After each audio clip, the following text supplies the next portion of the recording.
Pre-Mor's corpo net is already fraying badly. Mosk barks for sit-reps, trying to keep the operation stitched together, but every report only deepens the confusion.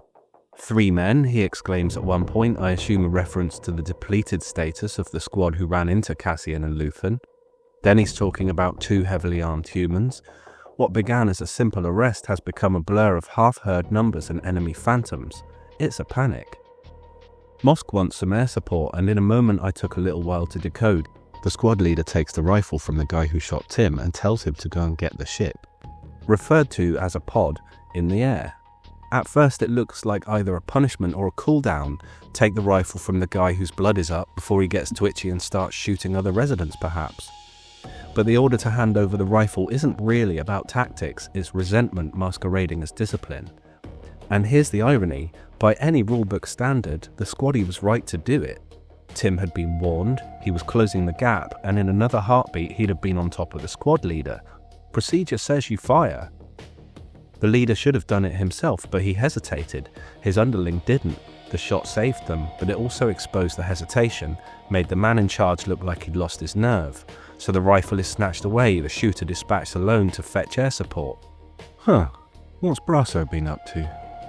It's a useful job, but it doubles as exile, a way of pushing the blame and the crap job onto someone else. The corpos aren't a professional army.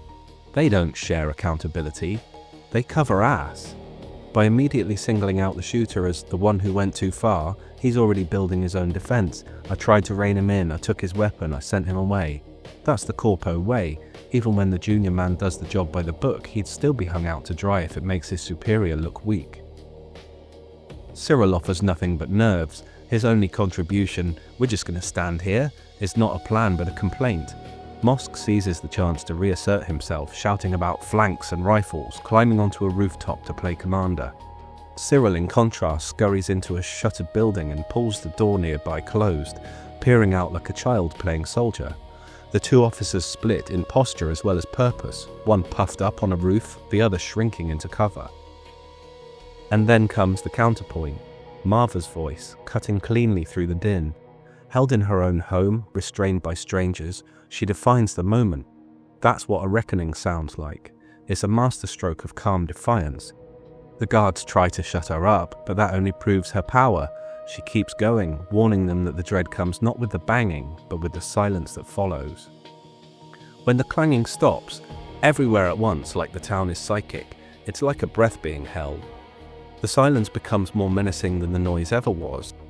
That's the moment when Cassian appears behind Syril, gun pressed to the back of his neck.